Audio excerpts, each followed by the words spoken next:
Social संवाद सच के साथ। सबसे पहले सर बातचीत के लिए आपका स्वागत है, धन्यवाद। आपने अभी टाइम दिया और दिन भर तरह तरह की बातें होती रही है, तो आपका परिचय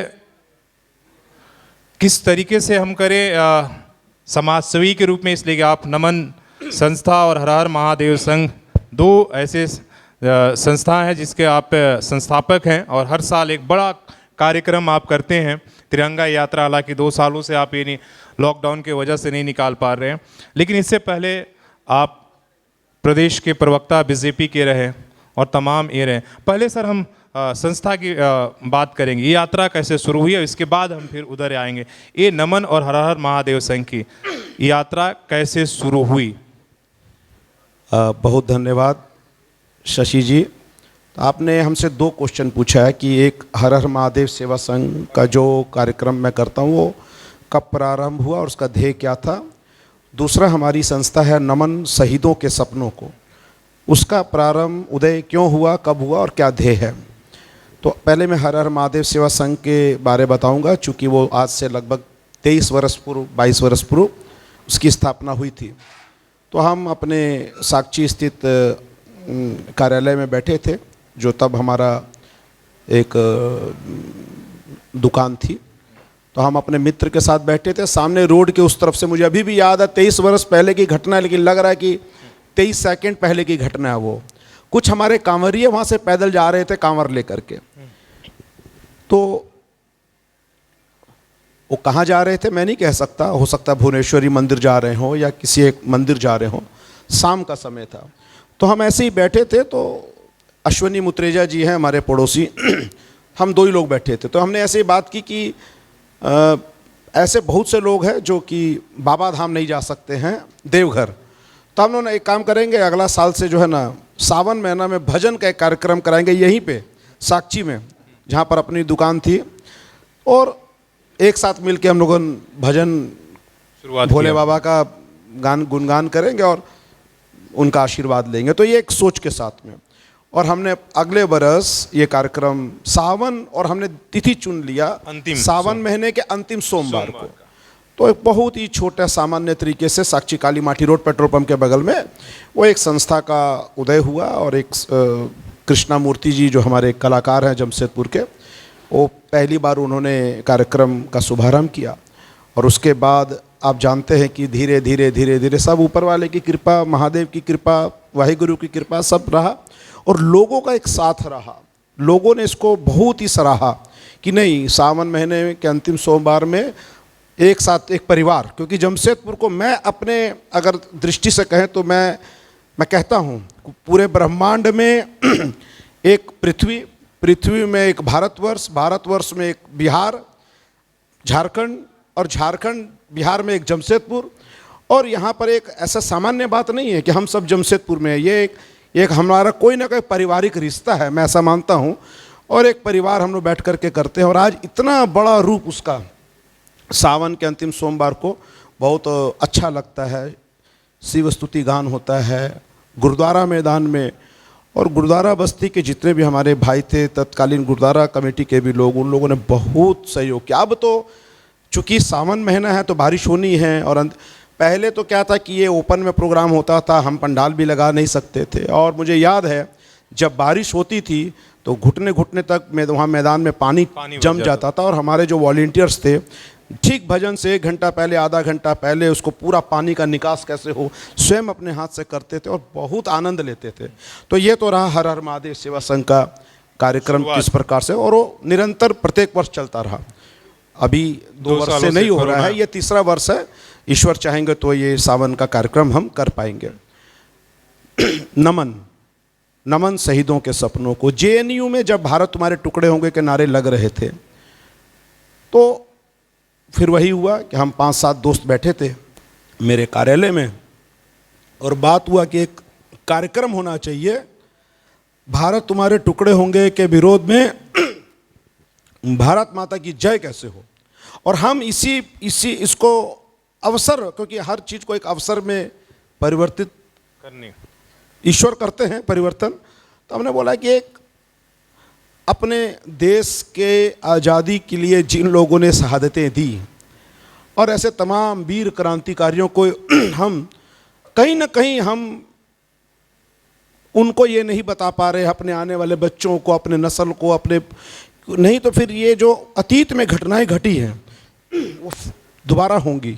इसलिए ये नमन संस्था का गठन हुआ और पहली बार 2016 में, और जब ये जेएनयू प्रकरण हुआ उसके बाद ये जब पहला कार्यक्रम करना था तो ठीक सामने में 23 मार्च का एक बड़ा आयोजन आ गया। चूँकि 23 मार्च को भगत सिंह जी, राजगुरु और सुखदेव जी का एक शहादत दिवस था, तो हमने उस तिथि को चुना कि 23 मार्च को हम कार्यक्रम करेंगे। और 16, 17, 18, 19 लगातार इतना भव्य समर्थन मिला जमशेदपुर के लोगों का। और मैं आपको एक चीज़ और बताना चाहता हूँ, चाहे हर हर महादेव सेवा संघ का कार्यक्रम हो, चाहे नमन का कार्यक्रम हो, किसी भी कार्यक्रम में जो नॉन पॉलिटिकल है, हम भले एक पॉलिटिकल व्यक्ति थे, हैं अभी भी भाजपा से, लेकिन हमने अपने किसी कार्यक्रम को भी, चाहे वो हर हर महादेव सेवा संघ का अगर मंच है तो वो सब के लिए बराबर है। अगर नमन शहीदों के लिए अगर हमने कार्यक्रम किया है तो आप देखेंगे कि हमारे हर कार्यक्रम में सभी राजनीतिक दल के बड़े नेता उपस्थित रहते हैं। पूरी तरीके से सस्ता है उसमें, सभी धर्म के लोग रहते हैं, सभी वर्ग के लोग रहते हैं, और इसलिए कार्यक्रम बहुत ही एक अपने आप में एकता का मिसाल है। जी। लेकिन सचमुच में आप कभी भी देखेंगे जो राजनीतिक विरोधी हैं वो भी उस मंच पर हमेशा आपने देखा होगा सजा करते हैं। तो नमन का इस प्रकार से गठन हुआ और पिछले 3 बरस से ये चूंकि यात्रा नहीं निकल पा रही है, और मुझे ये बताने में गर्व होता है कि जमशेदपुर में लोगों ने वो कर दिखाया, इतनी बड़ी तिरंगा यात्रा शहीदों के सम्मान में और राष्ट्रीय ध्वज के सम्मान में, मुझे लगता है कि पूरे देश में कहीं नहीं निकलती है। इतना भव्य निकलता है।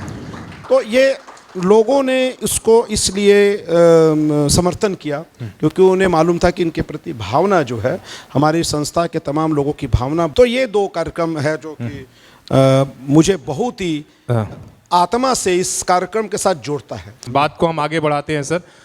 ये तो बात होगी हर हर महादेव और तिरंगा यात्रा की। सर 2014 से पहले जब आप बीजेपी के प्रदेश प्रवक्ता थे, आप हर मुद्दे पर काफ़ी मुखर रहते थे और बड़ी मुखरता से अपनी बात को रखते थे। ऐसा क्या हुआ, अब तो आप हर मामले में ही चुप्पी साध लेते हैं या कट के निकल लेते हैं, तो ऐसा क्यों, राजनीतिक रूप से चुप क्यों हो गए? नहीं, 2019 तक मैं रहा बीजेपी के साथ रहा। हाँ, उस पर भी हम आएंगे क्या, लेकिन 2014 के बाद जो है प्रवक्ता पद से मैं नहीं रहा। हाँ, तो मैं 7-8 वर्ष प्रवक्ता रहा। हाँ, 7-8 वर्ष मैं प्रवक्ता रहा, और पार्टी ने मुझको जो भी जिम्मेदारी दी मैंने बहुत अच्छे तरीके से अपने उसको धर्म समझ करके निभाने का काम किया। और मुझको लगता है कि पार्टी में चाहे हर चीज़ में एक चक्र होता है, दूसरों को भी अवसर मिलना चाहिए। तो उसमें इसको मैं कहीं इसको बुरा नहीं मानता हूँ। पार्टी ने मुझको जब जो जिम्मेदारी दी, मैंने पूरे तन मन से धन से पार्टी की हर काम को सेवा के रूप में करने का काम किया। इसलिए मुझे आज तक पार्टी से कोई गिला नहीं है, कोई शिकवा नहीं है। मैं पार्टी का एक सच्चा सिपाही था, हूँ और जीवन भर रहूँगा। लेकिन पार्टी ने तो आपको निष्कासित कर दिया कि आप पार्टी का साथ नहीं दिए चुनाव में, आप जो है पार्टी के विरुद्ध समर्थन किए, तो उसको कैसे देखते हैं आप? ये ऐसा नहीं है।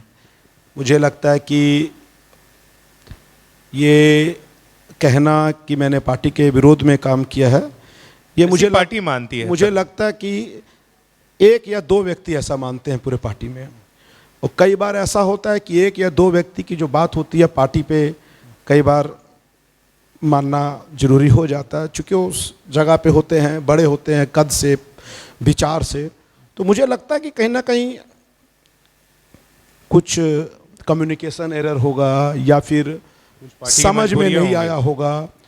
तो मुझे आज तक पार्टी की तरफ से कभी कुछ इस प्रकार की सूचना हुई नहीं, लेकिन मुझे मीडिया के माध्यम से पता चला कि मैं निष्कासित हूँ। लेकिन ठीक है, मैं अपने पार्टी में अपने आप को कार्यकर्ता के रूप में, पहले भी मैं कार्यकर्ता था, मैं आज भी कार्यकर्ता हूँ, आगे भी एक कार्यकर्ता के रूप में भारतीय जनता पार्टी का मैं काम करना चाहता हूँ और कर रहा भी हूँ। फिर वापसी आपकी होगी क्या? इसलिए एक तस्वीर बहुत वायरल हो रही थी जब आपसे प्रदेश अध्यक्ष खासकर मिल रहे थे, जिस आत्मीयता से मिल रहे थे, बड़ी वायरल हुई और बहुत लोगों ने ये सवाल पूछा, ये क्या फिर से आप वापस?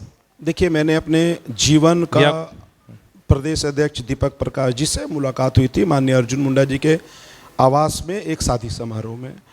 तो ये तो एक बहुत ही व्यक्तिगत विषय होता है और मैंने पार्टी में हर एक व्यक्ति से एक अपने पर्सनल रिलेशन होते हैं, उसको ये नहीं देखना चाहिए कि उसके लिए राजनीतिक कुछ विचार नहीं है। तो मैं दीपक प्रकाश जी प्रदेश अध्यक्ष जी को बहुत लाइक करता हूँ, मानता हूँ, वो भी मुझको मानते हैं, लाइक करते हैं, ऐसा मैं मानता हूँ।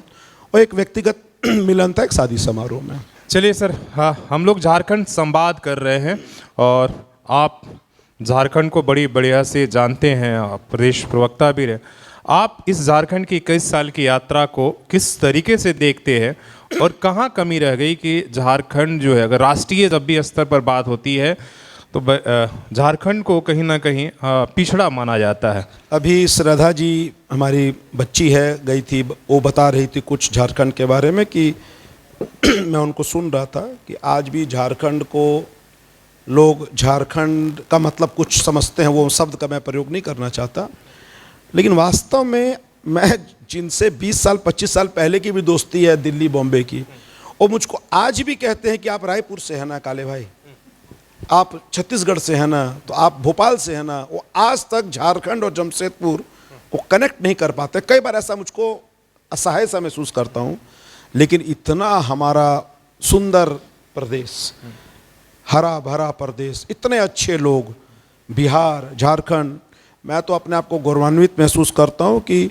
बिहार की बुद्ध जी की और गुरु गोविंद सिंह जी की और चाणक्य जी की धरती में मेरा जन्म हुआ, बिरसा मुंडा जी की धरती में जन्म हुआ।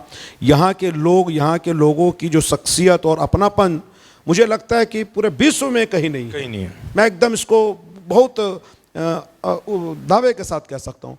लेकिन लोगों को पता नहीं क्यों ऐसा लगता है कि झारखंड मतलब नक्सलवाद, झारखंड मतलब बहुत कुछ वहाँ खून खराबा हो रहा होगा। हम मुझे कहते हैं कि आप रांची से जमशेदपुर जाते हैं तो 5 बजे से पहले आप चले जाते हैं क्या?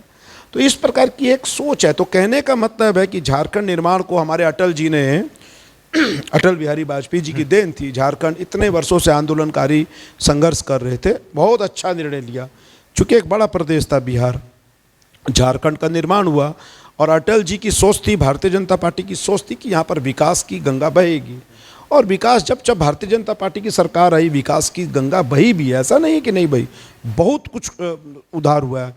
लेकिन मैं पार्टी के इतर हट करके 2 बात कहना चाहता हूँ जो मुझको कचोटता है, एकदम मेरे सीने में हमेशा कचोटता है। एक, कि आज भी हम रोजगार देने में बिल्कुल नौजवानों को असमर्थ हैं, बिल्कुल असमर्थ है। हमारे यहाँ के नौजवान बिल्कुल पलायन करते हैं।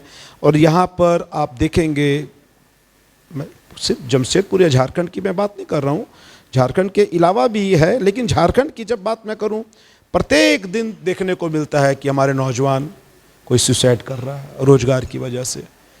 फिर से सर हम लौट के आएंगे आपके चुनावी राजनीति को लेकर। आपकी क्या है, क्या आप चुनाव आने वाले समय में लड़ेंगे, या जिस तरीके से आप समाज सेवा भी कर रहे हैं, राजनीति भी कर रहे हैं और पीछे से कर रहे हैं, क्या फ्रंट पर भी आकर ये करेंगे? आने वाले समय में किस भूमिका में आपको हम देखेंगे? अभी जिस तरीके से कर रहे हैं समाज सेवा, उसी तरीके से करेंगे या राजनीति में भी आएंगे? इसलिए हर साल जब चुनाव आता है तब ये बातें होती है कि आप चुनाव लड़ने वाले हैं। देखिए, ऐसा है कि मैंने आज तक पार्टी में लगभग 30 वर्षों से मैंने कभी अपने लिए कोई विधानसभा की, लोकसभा की, राज्यसभा की या किसी भी पद की मैंने कभी डिमांड नहीं की।